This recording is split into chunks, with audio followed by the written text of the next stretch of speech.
Hi friends. Greg and Stacey here. Guess what? We have an update video for you. It's been a few wee months. I think the last one was like May, June. I don't know. I Something like don't that. even know if it was that. It's been a long time. And there's a reason for that. And the reason for that is because we don't really have a lot of updates. We've been living this keto lifestyle for almost 2.5 years, almost Over 3 years. 2.5 years. Yeah. So we've been doing it, and we just haven't really had a lot of progress. We kind of felt like we're in this, I know that, pandemic raging, kind of a bit of a rut, but nevertheless, staying keto, doing those things. Probably a little too much erythritol, sugar alcohols, indulging a bit more in the keto treats than we probably should. But overall, we maintained. A little bit of overeating on my part too. Probably a little stress eating, but we've maintained, and I've gained about 10 pounds, I think. What about you? What are you? From my lowest? Well, yeah, I suppose from the lowest. Or, because I don't know what I was at the last one. I think the last time I was 203, 206, somewhere around there. And I'm about 220 now, so. 15-ish. Mm-hmm. So, we've gone up a little bit, but we haven't deviated. We continue to stay keto.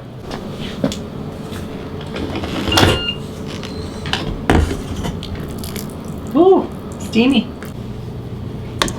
This is what I call whatever's in the kitchen soup. We had some steak tips that needed to be used, and I have green beans from our garden, and some peppers, bell peppers. We have red bell peppers and something called Aloha, which are a mixture of red and yellow. Not bad. And I threw in some beef broth and some water and some minced onions and Montreal steak seasoning and heavy cream and cayenne pepper. And I think that was it. I don't know. I got to a point where I was like, all right, I need to stop adding things. We'll see how it tastes. What is this called again? Kitchen sink soup? Whatever's in the kitchen soup. Everything's, oh.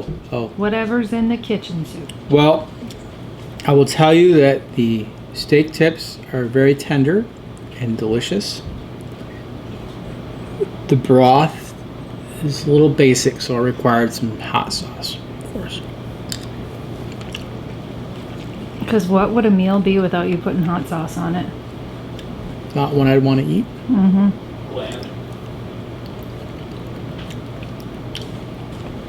But the peppers are good. The beans are good. Those beans are from our garden. Oh, no wonder they're good. Mm-hmm. So,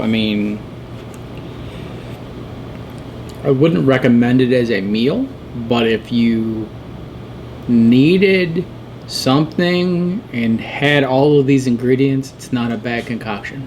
So I opted to throw some cheese in mine because when don't I? I threw in some Chihuahua cheese and some cheddar cheese because I wasn't sure how it was going to taste with either one, but it's actually pretty good. I agree that the beef is very tender. I did sear it, brown it, whatever, in butter before I put it in there. And I'm very proud of my green beans being from my garden.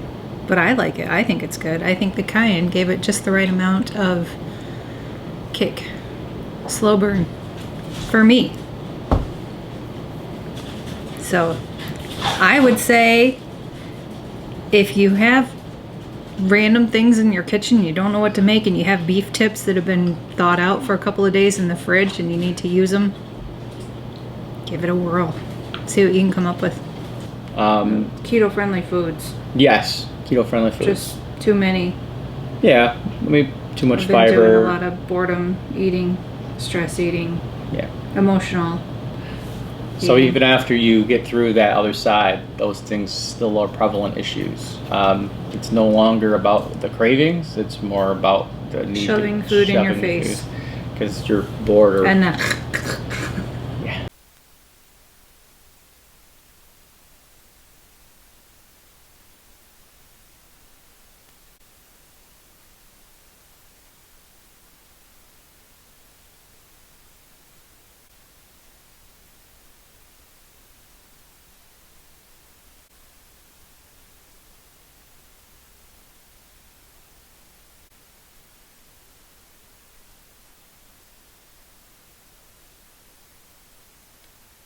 So we're curbing all of that today.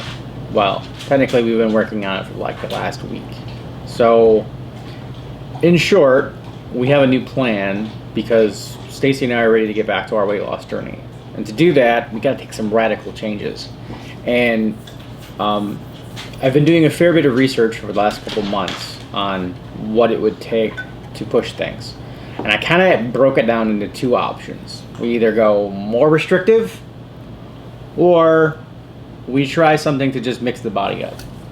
And the whole concept of going to a 1 meal a day type of thing, just neither one of us are really that interested in that. And of course our metabolism is only going to get slower as we age, etc. So a buddy of mine actually has had some pretty good success introducing a carb day. And that the intent of that is primarily to just give yourself a diet break and to also cause your body to go into an uproar and not understand what's going on, right? Because we've been living this way for 2.5 years, almost 3, and we've been eating this way. And so eventually the body just figures things out. And our ketone levels are pretty low. I was like 0.2 most of the time. Stacy was usually around 0.1. Sometimes she'd actually get low on the meter. So our bodies have figured it out. Like, hey, this keto thing, got it figured out. And so, but our glucose levels were good, and we felt pretty good overall. I mean, so like, we're good. It's just, there's some concerns that Stacy had a possible kidney infection with some kidney stones, maybe related to too many animal products in her urine and vegetables, so on and so forth. And I had some prostate issues, some concerns in relation to some of that. That was mostly related to caffeine. But it does change your pH balance of your urine a little bit. And if you can supplement with the proper amount of vegetables, and that should change your pH balance. So that aside, all the research that I did on that. And so what we have decided to do is we're going to break it up into 3 separate things. So the first part of it, and Stacy hasn't subscribed to this one notion, so I'm going to share that, and then we'll talk about that probably a little bit. But the first notion is that Monday through Friday, we will be 100% healthy keto. We're going to try to curb as many sugar, alcohols, as many of that stuff as we possibly can. I'm going to still continue to do the fasting, although it's currently still at 16:8. So probably do my bulletproof coffee as my first meal. Potentially do some scrambled eggs or something like that as my second. Maybe some mushrooms and vegetables, whatever, that kind of approach. And then kind of continue that whole process. The difference though is that on Saturdays we're going to have what's called a carb day. So we're going to eat like a normal American, I guess. A lot of people say this is a good way to give your body a shot to kind of go back into weight loss, and that's what my friend has found. He tried everything, including lots of weird supplements and all kinds of other stuff to try to get his body, but he could never lose that 20 pounds. And then after doing this for 6 weeks, after I told him about it, I'm like, this is what I'm thinking about doing. And then he went and did it. It's nice to have somebody else be a Right. guinea pig. And then he just went and did it, and he's like, hey, this is freaking working. Like, great. So I'm like, all right, I'm finally going to do it then. Like, so here we go. So Stacy and I had a plan like 3 weeks from the date that we were like, okay, in first week of September, that Saturday, that'll be our first carb day over, I don't know, almost 36 months. So 28 months, I think. I don't know. Something like that. We just had our first one yesterday, and all I had was American pizza, right? So I had the crust, the American pizza, the bread with toppings, meats, cheeses, whatever, right? Like that's what I had. And I had, I think, 3 slices of it, and then I was waiting for a reaction from my body to see what happened, and I got no reaction, so I'm like, well, I'm still hungry, I'm gonna have one more, right? So I ended up eating another one, and didn't crash, didn't have any weird reactions. I was like, wow, this is really surprising. But then I wake up at 2 o'clock in the morning with a pretty nasty stomach ache, right? Like, it was just taking time to process things. Yesterday morning, I recorded my ketones. I was at 0.1. My glucose was like 86. This morning, just to see how things went, my glucose was like 110, right? So obviously there's a lot more sugar stuff got introduced. And it was sort of a fasting glucose, but like based on the timing, I mean, it was over 8 hours, so it should have been considered a fasting glucose. So my body's trying to figure it out. My ketones also this morning were 0.4, so that was pretty big jump from the 0.1 that was yesterday morning, and they generally don't vary that much. So Stacy had a similar experience. Yep, I had 2 pieces of pizza and we got some breadsticks, like cheese bread, so I had 2 of those. And then I also bought, when you go into the gas station and they got the bags of, the bags of snacks or whatever, pretzels and popcorn are the 2 things that I loved and could never find a substitute. You can make soft pretzels, but soft pretzels or whatever, I like the hard pretzels. So never able to find a substitute. So I was like, I'm going to try those. So I got the Skinny Pop popcorn that I used to love all the time. And then I got the Snyder's pretzels that were my favorite. And then I also used to love peanut butter M&Ms. So I got one of the little bags of those. And I was very apprehensive trying it because I thought for sure the pretzels were going to taste like mush. And they were really good. They were exactly as I remember. The popcorn I figured would be even more mush because popcorn kind of does that when it's introduced to a liquid. But it was just as I remembered. It was really good. M&M's on the other hand, not so good. She's used to the elegant chocolate now, the expensive chocolate abilities. Well, I think it was more the peanut butter they use in it. That's possible. And I was it too sweet or? it just tasted weird. It was off. So I ate like half the bag and I gave the rest of it to my kid. And then after that's when I had the pizza and stuff. And I didn't have any bloating any more than I've had worse bloating eating regular keto food. Like if I eat too much Fiber. Yeah. Yeah. I didn't have any stomach pains. The only thing I had was more gas. Yeah. But even that I've had worse. Like it didn't affect me in the way that I thought it was going to. And I have mixed feelings on that. Yeah.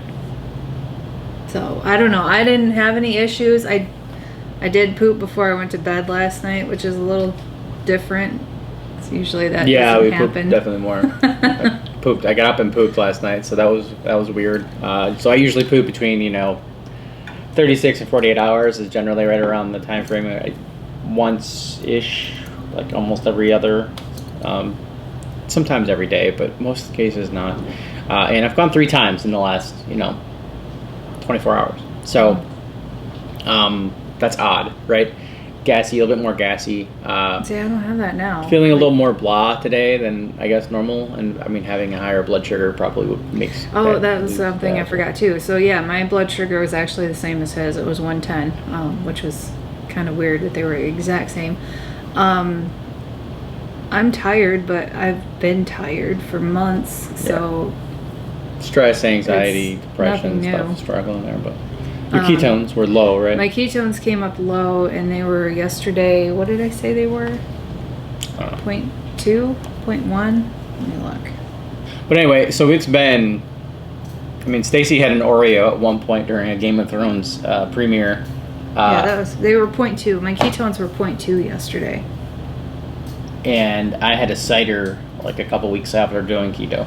That's like the only thing that's really deviated from us. So, and. I mean, she mentioned the pretzels and the popcorn that were like, for her, but pizza, the pizza was not. Yeah, I'd rather have fathead, to be quite honest. And the funny part about the whole thing, though, is it was gluey. Yeah, the texture was different. It was weird. It's funny because you eat that pizza for so long, and it was Jets, so it was like good pizza. It's pizza that Stacy seemed to love before. It used to be my favorite. And ironic. The thing that I was surprised is because when I would eat Jets before, I would feel nauseated because of all the tomato sauce and the acidity and all that. But I never had that last night. I never felt nauseated. You also ate the cheese and the toppings on that pizza as opposed to just eating the bread. Which is new. Because usually I used to take the toppings off and just eat the sauce. How far she's changed. The sauce and the bread. Right. So which is different from breadsticks before anybody says no, it's it. the same. It's completely it's different just because having it's baked free right on there. breadsticks. Changes the texture. Same thing. Anyway.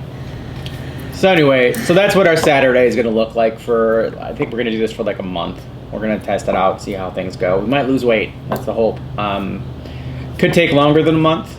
But based on the initial numbers that I saw, I think it's interesting. And then Sunday, we're going to basically go back full keto, but we're not going to be restricting like the number of carbs. We're going to be eating keto food, stuff like that. So that's what we'll have. Ice cream, desserts, those types of things that are keto related, that's when we'll have Sunday. And then we'll go back to that regimen again Monday through Friday until we hit the carb day again. So the big thing is keeping track of what, and I was very apprehensive about the whole thing. Like that first bite of pizza, I'm just like, all right, here we go. Like, this could be a bad thing, but we'll see what happens, right? And so it was interesting. I mean, I know that a lot of people kind of gone keto and non-keto, and but we just jumped in with both feet and just rode this train all the way to the end of the station, and then the station ended 9 months ago, and we're still sitting on that train waiting for it to take off again, right? For the analogy people. And so we realized, hey, we got to make a change, and we can either get more restrictive or we can try to loosen things up and just kind of mix up the things for the body. And so that's what we're doing. So if you guys have had any success with this or any non-success with this, we would love to hear from you guys. Let us know what's your success. A lot of people have gone keto and non-keto and bounced back and forth multiple times. And they probably, I feel like there's certain points where when you do it enough, like these things probably don't bother you anymore. But you probably aren't necessarily getting the benefits of all the keto high stuff either. So, all things that we're kind of thinking and processing. But we're going to keep bringing you these updates. I don't know, we're going to do it weekly or every other week. I don't know. So This is your deal. Yeah. So we'll bring you these updates. We're going to try to keep track of everything on Sundays. So we'll bring you just a small update as they come. We might combine a couple together if they're short, because we certainly don't need to go through this whole rigmarole again. But that's our plan. That's what we're doing. So you guys are going to see update, but Carbaholic was dead because, well, she's not a Carbaholic anymore, guys. So we'll see you in the next video, guys. And until then, Stay keto. and we'll see ya.